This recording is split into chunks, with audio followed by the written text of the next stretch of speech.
ఈ 5 సంవత్సరాలు అయ్యేసరికి ఆ 1,00,000 2 లక్షల కోట్లు అవ్వచ్చు. సరే, ఏదైనా మీ ప్రభుత్వం ఒక నిర్ణయం తీసుకుందా, నిర్ణయం ప్రకారం వెళ్తుంది. ఈ చేసేటువంటి క్రమంలో ఎందుకు అనవసరంగా తీసుకుని వచ్చి జగన్మోహన్ రెడ్డి గారిని ఇంకా మా పార్టీ మీద దాన్ని రుద్దేటువంటి ప్రయత్నం చేస్తున్నారో నాకు అర్థం కావట్లా. దాదాపు గత 5 సంవత్సరాలు 2014 నుంచి 19 మధ్యలో 5-6 వేల కోట్ల రూపాయలు అమరావతి మీదుగా కేవలం తాత్కాలిక భవనాల మీద ఖర్చు పెట్టారు.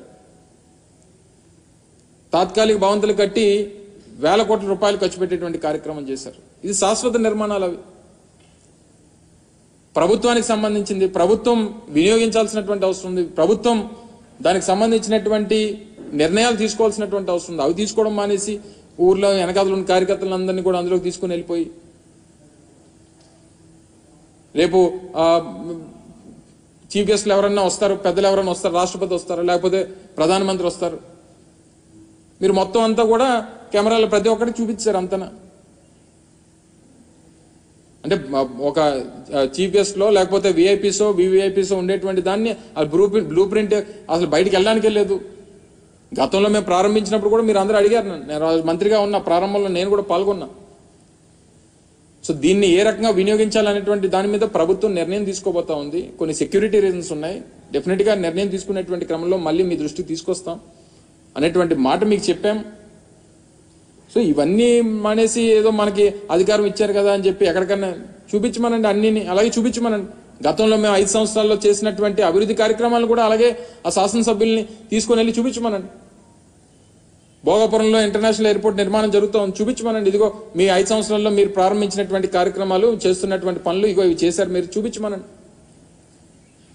లేకపోతే మెడికల్ కాలేజ్ చూపించమనండి, విజయనగరం మెడికల్ కాలేజ్ చూపించమనండి.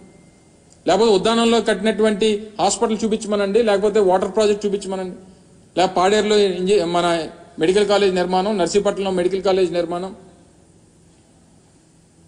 లేకపోతే సాలూరులో ట్రైబల్ యూనివర్సిటీ,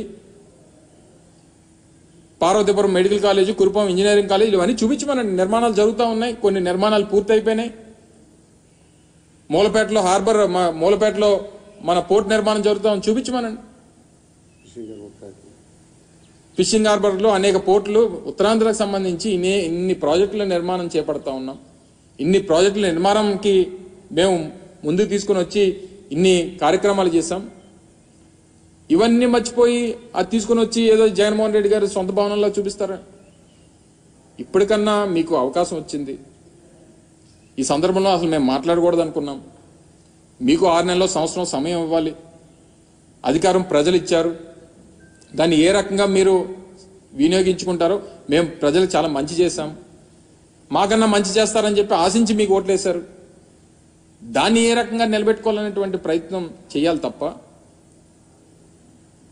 ప్రజలను అనవసరంగా తప్పుదోవ పట్టించి అనవసరంగా ఇంకా మీరు విమర్శలు చేయాలనేటువంటి ప్రయత్నం మానుకుంటే మంచిది.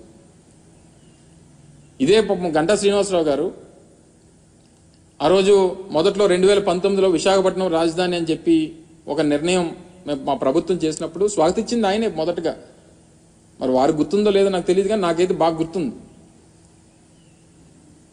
ఇదే గంటా శ్రీనివాసరావు గారు పాపం ఆ రోజు స్వాగతించారు. విశాఖపట్నం రాజధానిని చేయడం అనేటువంటిది మంచి నిర్ణయం, మంచి ఆలోచన ప్రభుత్వం చేసిందని చెప్పి స్వాగతించారు.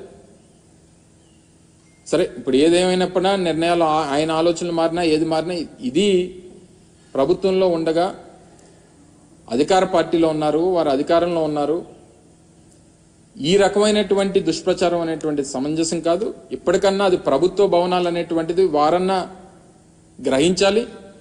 ప్రజలకు ఎలాగ తెలుసు, అదేదో జగన్మోహన్ రెడ్డి గారు సొంత ఇల్లు కట్టుకున్నట్టుగా దాన్ని చిత్రీకరించేటువంటి ప్రయత్నం మొదటి నుంచి రుషికొన్ని ఆక్రమించుకున్నారు అనేటువంటి దుష్ప్రచారం చేసిన ఆక్రమణలు జరిగింది. దాని ఎదురుగా ఉన్నటువంటి గీతం కాలేజీలో జరిగినాయి.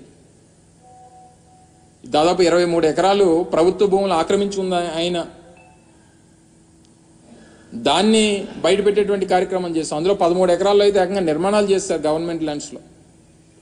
సో వాటిని చూపిస్తే ఇంకా బాగుండేది, ఎందుకంటే స్థానిక శాసనసభ్యులు వారికి కూడా ఈ ప్రాంతానికి ప్రాతినిధ్యం వహిస్తున్నారు కాబట్టి దాన్ని ఎదురుగా ఉన్నటువంటి గీతం కాలేజీని కూడా చూపించుంటే బాగుండేది. సో ఏదేమైనప్పటికీ ఇది మేము విమర్శలు చేయడానికి కానీ వాళ్ళు మా మీద దుష్ప్రచారం చేయడానికి ఇది సమయం కాదు. మేము కన్స్ట్రక్టివ్గా ప్రజల పక్షాన ప్రభుత్వం చేపట్టేటువంటి కార్యక్రమాల్లో ఏదైనా లోటుపాట్లు ఉంటే వాటిని కన్స్ట్రక్టివ్గా క్రిటిసైజ్ చేయాలనేటువంటిది మా తాపత్రయం. ఆ ప్రకారం మేము వెళ్తాం తప్ప ఇటువంటివి చేసి మళ్ళీ అనవసరంగా లేనిపోయినటువంటివి ఇప్పటి నుంచి ఈ రకమైనటువంటి దానికి ఒక ప్లాట్ఫామ్ వేయొద్దు అనేటువంటిది వారిని కోరుతా ఉన్నా. ఇప్పటికన్నా ప్రజల్ని మరొకసారి దీని మీద గ్రహించాల్సిందిగా, వాస్తవాలు తెలుసుకోవాల్సిందిగా, లేనిపోయినటువంటి సృష్టించి ప్రజల్ని మభ్యపెట్టేటువంటి కార్యక్రమం, ఏమార్చేటువంటి కార్యక్రమం దయచేసి చేయొద్దని చెప్పి మరొకసారి అధికార పార్టీకి చెందినటువంటి నాయకత్వాన్ని అందరినీ కూడా కోరుతా ఉన్నాం.